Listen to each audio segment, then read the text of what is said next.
多世界都閂晒燈，歡迎嚟到熄燈後嘅收音機。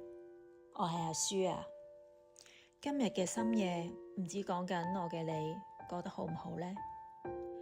定係你同我一樣都好鍾意呢個完全冇人打擾，連空氣都靜落嚟嘅時間呢？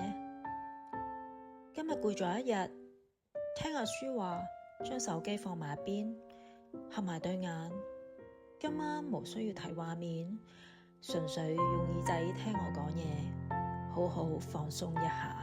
今晚我想同大家傾兩個字：失望。無論係感情、工作或是家庭，我哋一世人好似總要經歷好多次好深好痛嘅失望。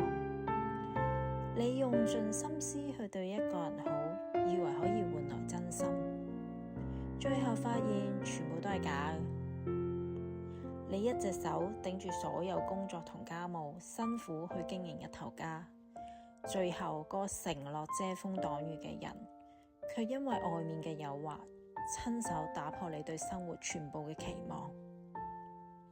嗰種失望唔係大吵大鬧，而係某一瞬間你突然什麼都不想說了，個心好似空咗一塊，喺深夜裏只剩下滿身嘅疲憊同埋委屈。你依家正在承受嘅嗰種欲哭無淚，對某個人徹底心死，覺得自己付出嘅一切都好唔值嘅失望。我比任何人都更明白，嗰種心灰意冷到底有幾多唔容易。活到今日，我反而覺得失望其實是生活送俾我哋最殘忍但最清醒嘅禮物。點解？因為如果唔係因為呢場痛到切骨嘅失望，我哋呢種善良、內向又習慣為別人着想嘅女人，根本就唔會願意清醒。我哋總會為對方找藉口，總會覺得自己做得唔夠好，然後一邊喊一邊委屈自己去迎合。係呢場失望徹底打醒你，佢用一種最冷酷嘅現實嘅話俾你知：傻瓜，算啦，唔值得㗎。所以失望其實唔係壞事，佢係命運逼你拍拍屁股，優雅咁樣轉身。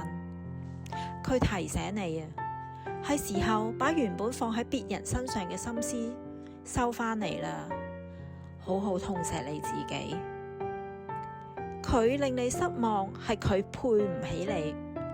當你睇透人性嘅假，睇清楚對方嘅自私，你反而就會有一種放鬆解脫嘅感覺。離開呢個讓你不斷失望嘅人，你就會發現原來一個人深夜可以咁清靜咁自由，唔使再等一個唔會回信息、唔會返屋企嘅人焦慮。如果你今晚眼眶裏都含住因為失望而流嘅眼淚，唔緊要㗎，你可以將所有委屈都留俾阿書呢個樹洞裏面。今晚我哋就學識放手，唔好再因為別人嘅自私用嚟折磨自己啊！戴上耳機，聽住我把聲，冚好被。你要相信阿書，黑夜過後天一定會亮，你就會覺得自己好傻噶啦，之前做嘅嘢，睇透咗失望，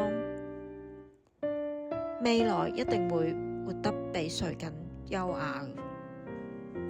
好啦，今晚熄燈後嘅收音機就到尾聲啦，多謝你啊！喺呢個寂寞城市裏，願意聽阿書講心事。如果今晚我嘅聲音都有帶俾你一絲絲放下嘅執着同埋放鬆，歡迎訂閱我呢個收音機啊！手機放低啦，合埋眼，祝你今晚有一個踏實冇焦慮嘅好夢。我係阿書啊，我哋下一集不見不散，晚安。